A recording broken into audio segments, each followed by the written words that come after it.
Hello बच्चों, भारत एक विविधताओं से भरा देश है और देश के विभिन्न हिस्सों में रहने वाले विभिन्न लोग अलग अलग खाद्य पदार्थ खाते हैं। लेकिन हर जगह भोजन की एक अच्छी आदत ही महत्वपूर्ण खाद्य घटकों या पोषक तत्वों की आपूर्ति सुनिश्चित करता है। हम सभी इन घटकों के बारे में पहले जान चुके हैं।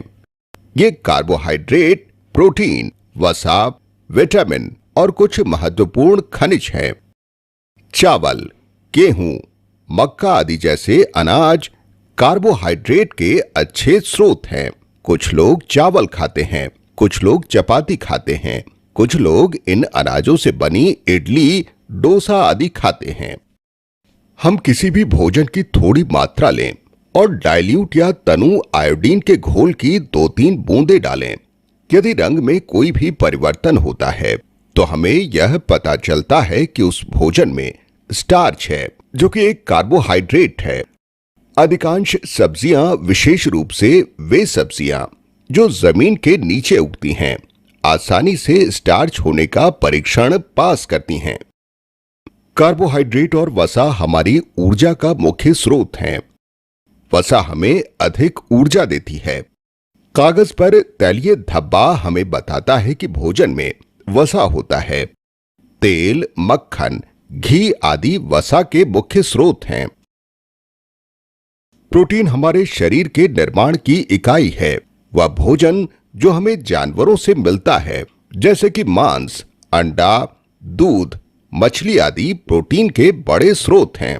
हमें प्रोटीन की उपस्थिति का परीक्षण करने के लिए तनु कॉपर सल्फेट और कास्टिक सोडा के घोल की आवश्यकता होती है। अगर भोज्य पदार्थ ठोस है तो पहले हम उसे पीस लें और पानी के साथ मिलाएं। फिर हम कॉपर सल्फेट के 2 बूंदों, कास्टिक सोडा विलयन के 10 बूंदों को मिलाएं और अच्छी तरह से हिलाएं। फिर टेस्ट ट्यूब को कुछ समय के लिए छोड़ दें। यदि यह मिश्रण बैंगनी रंग का हो जाए तो इसका अर्थ है भोज्य पदार्थ में प्रोटीन है। हमारे शरीर को विटामिन की आवश्यकता होती है। आंखों और त्वचा के स्वास्थ्य के लिए विटामिन ए की आवश्यकता होती है। हम अंडे, गाजर, दूध, पत्तीदार सब्जियां आदि से विटामिन प्राप्त करते हैं। विटामिन डी हड्डियों और दांतों के स्वास्थ्य के लिए आवश्यक है। हम अंडे, दूध, मछली, यकृत तेल आदि से विटामिन डी प्राप्त करते हैं। जब हम धूप में होते हैं तो हमारा शरीर विटामिन डी का उत्पादन कर सकता है।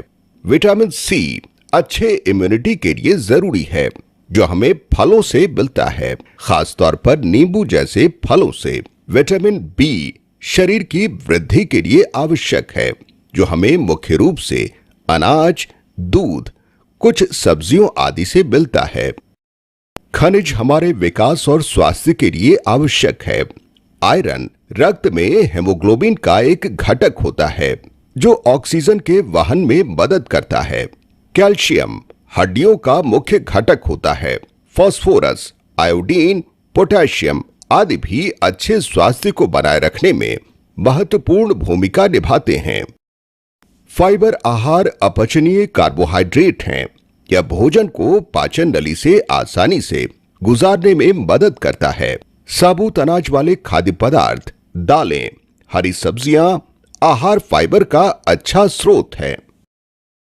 तो आप समझ गए होंगे कि हमें एक प्रकार के भोजन से सब कुछ नहीं मिल सकता है। विभिन्न पोषक तत्वों की आपूर्ति के लिए हमें विभिन्न प्रकार के भोजन के अच्छे संयोजन की आवश्यकता है। ऐसा आदर्श आहार संतुलित आहार है। संक्षेप में कहें तो कार्बोहाइड्रेट के लिए चावल या कोई अन्य अनाज, प्रोटीन के लिए अंडा, दाल आदि, वसा के लिए थोड़ा सा तेल, घी आदि, विटामिन, खनिज और फाइबर आहार के लिए सब्जियां, विशेष रूप से हरी सब्जियां, अच्छे स्वास्थ्य के लिए एक आदर्श आहार या संतुलित आहार लेना चाहिए। तो अभी के लिए इतना ही। Bye bye.